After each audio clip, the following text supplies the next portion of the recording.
கர்த்தரும் இரட்சகருமான இயேசு கிறிஸ்துவின் நாமத்தினாலே சகோதரி எஸ்தர் எட்வின் பிஜிஎம் ஊழியத்தின் சார்பிலே அன்போடு உங்களை வாழ்த்துகிறேன். 2 சாமுவேல் 6 அதிகாரம் 11 வசனத்திலே கர்த்தர் ஓபேத் ஏதோமையும் அவன் வீட்டார் அனைவரையும் ஆசிர்வதித்தார். உங்களையும் உங்கள் வீட்டார் அனைவரையும் ஆசிர்வதிக்க விரும்புகிறார். இந்த நாளிலும் கூட உங்கள் வீட்டார் அனைவருக்கும் இருக்க வேண்டிய 3 காரியங்களை குறித்து வேதத்திலிருந்து தியானிக்கலாம். முதலாவதாக, வீட்டார் அனைவருக்கும் விசுவாசம் வேண்டும். அப்போஸ்தலர் 18 அதிகாரம் 8 வசனத்திலே ஜெப ஆலய தலைவனாகிய கிறிஸ்பு என்பவன் தன் வீட்டார் அனைவரோடும் கர்த்தரிடத்தில் விசுவாசம் உள்ளவனானான். ஒரு தேவ பிள்ளையுடைய வீட்டார் அனைவரும் இரட்சிக்கப்பட்ட குடும்பமாய் தேவன் உண்டென்றும் அவர் தம்மை தேடுகிறவர்களுக்கு பலனளிக்கிறவர் என்றும் விசுவாசிக்க வேண்டும். அப்போஸ்தலர் 16 அதிகாரம் 31 வசனத்திலே முதலாவது நீ கர்த்தரை விசுவாசி, அப்பொழுது உன் வீட்டார் முழுவதும் விசுவாசத்துக்குள்ளே வருவார்கள் என்று சொல்லப்பட்டிருக்கிறது. 2 தீமோத்தேயு 1 அதிகாரம் 5 வசனத்தை பார்த்தால் தீமோத்தேயுடைய குடும்பம் முழுவதும் விசுவாசத்திலே வேரூன்றி இருந்தார்கள். கிறிஸ்பு என்பவன் ஒரு ஜெப ஆலய தலைவன். அவன் குடும்பத்தை விசுவாசத்திலே நடத்த கவனமாயிருந்தான். விசுவாசத்தில் நற்சாட்சி பெற்றவர்கள் அநேகர் இருந்தார்கள். அப்படிப்பட்டவர்களுக்குத்தான் ஜீவ கிரீடம் காத்திருக்கிறது. என் அன்பு பிள்ளைகளே, நம்முடைய குடும்பம் எப்படி இருக்கிறது?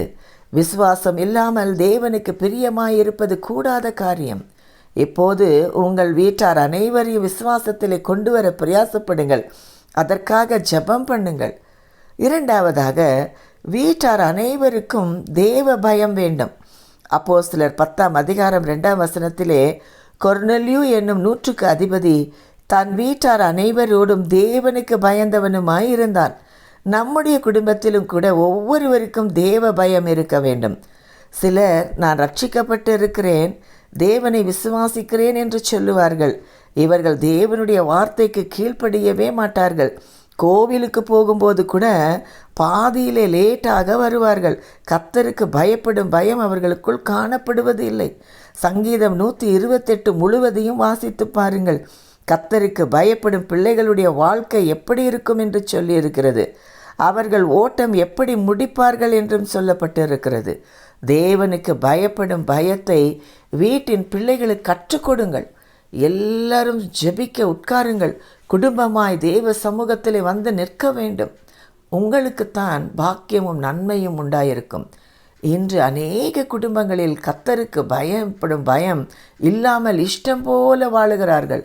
ஆகையால் தான் மல்கியா 1 அதிகாரம் 6 வசனத்திலே எனக்கு பயப்படும் பயம் எங்கே என்று கர்த்தர் கேட்கிறார்.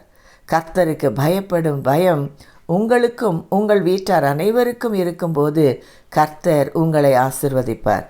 3வதாக, வீட்டார் அனைவரும் கர்த்தரை சேவியுங்கள். யோசுவா 24 அதிகாரம் 15 வசனத்திலே நானும் என் வீட்டாருமோ என்றால் கர்த்தரையே சேவிப்போம் என்றான். யோசுவா வைராக்கியமாய் கர்த்தரை சேவிக்க குடும்பமாய் அர்ப்பணித்தான்.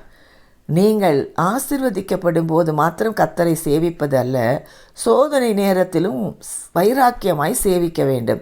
அப்போஸ்தலர் 20 அதிகாரம் 19 வசனத்திலே மனத்தாழ்மையோடும் மிகுந்த கண்ணீரோடும் எனக்கு நேரிட்ட சோதனைகளோடும் நான் கர்த்தரை சேவித்தேன் என்று பவுல் சொல்லுகிறார்.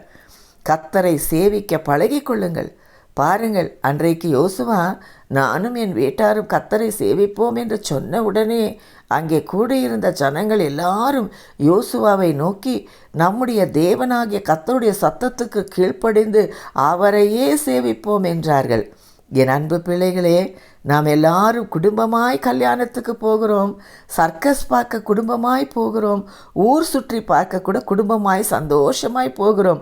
ஆனால் குடும்பமாக கர்த்தரை சேவிக்கிறோமா?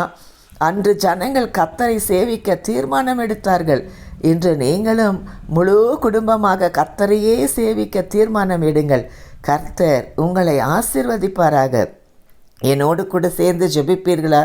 எங்களை அதிகமாய் நேசிக்கிற நல்ல தகப்பனே, இந்த நாளிலும் நாங்களும் எங்கள் வீட்டார் அனைவரும் கர்த்தரை விசுவாசித்து கர்த்தருக்கு பயப்படும் பயத்தையும் கர்த்தரை சேவிக்கவும் நல்ல ஆலோசனை கொடுத்ததற்காக நன்றி அப்பா. இயேசுவின் மூலம் ஜெபம் கேளும் நல்ல பிதாவே, ஆமேன்.